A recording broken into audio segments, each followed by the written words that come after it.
Vamos ahora con Carlos Prigonilli, antropólogo, periodista, diplomado en estudios latinoamericanos. Carlos, buen día.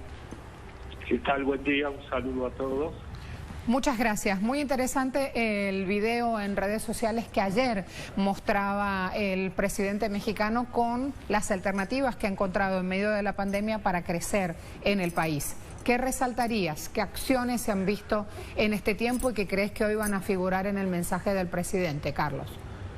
Sí, seguramente en primer lugar va a ser la reforma energética, me imagino, porque a través de haber evitado la corrupción y el llamado huachicoleo, que era el robo de gas y de petróleo, no solamente creció la industria petrolera, sino que también le permitió eso importar menos petróleo que el de antes. Antes se importaba un 70% de petróleo, estamos hablando de un país petrolero además, ¿no?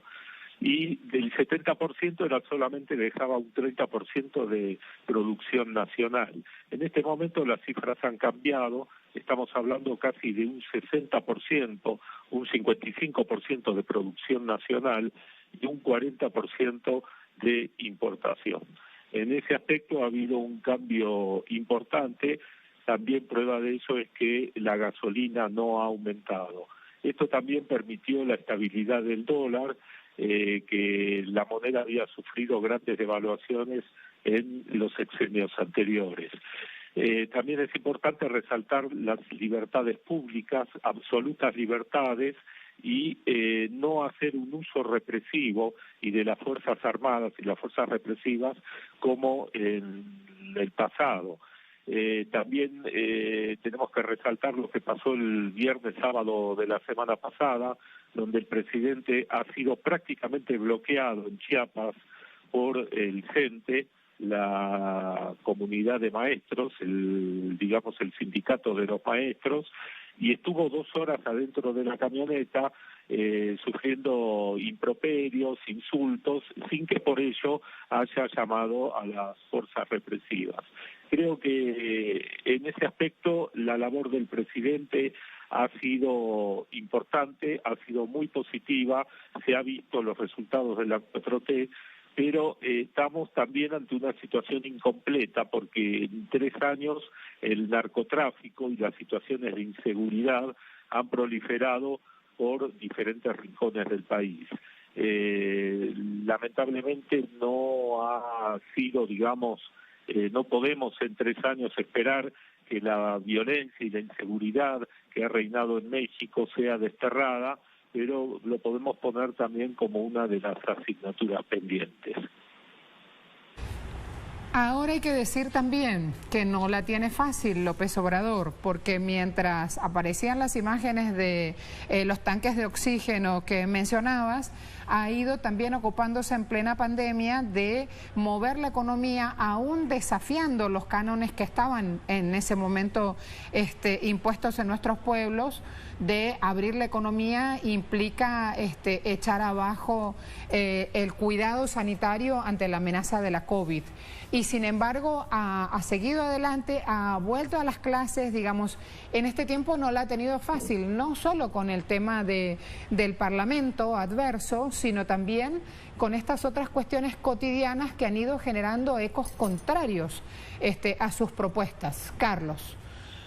Claro, es correcto lo que decís, porque tenemos que tomar en cuenta que lo que México hereda en realidad son 2 pandemias.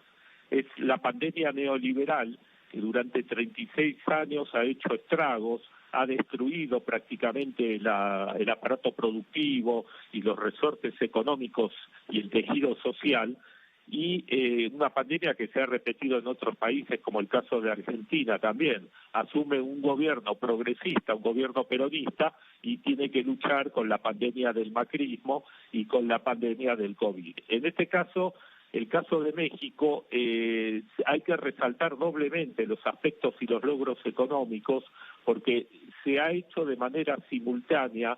Si bien la economía se ha paralizado los primeros meses del 2020, ha habido un resurgir de la misma y podemos decir que en este momento de manera simultánea se está atacando los 2 frentes.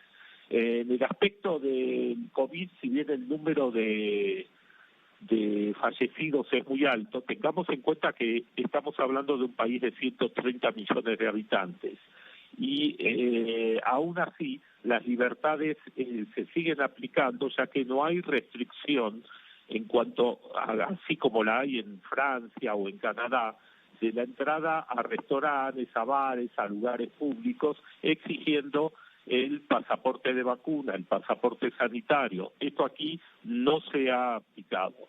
Digamos, es conveniente de parte del gobierno la vacunación, pero esto no quiere decir que sea obligatorio y tampoco hay la necesidad de estar exhibiendo en cada momento en medios de transporte o en bares, cines, restaurantes el pasaporte sanitario.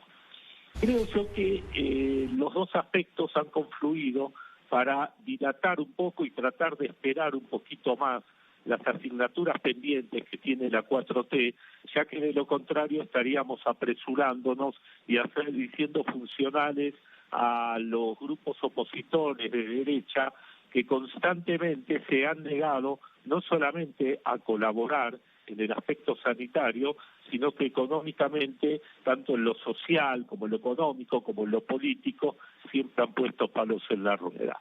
Es el caso del Frena, es el caso del PRIAN, es el caso de la oposición que en las últimas elecciones ha demostrado minoría total en cuanto a la relación de los votos que ha logrado el Morena y la 4T.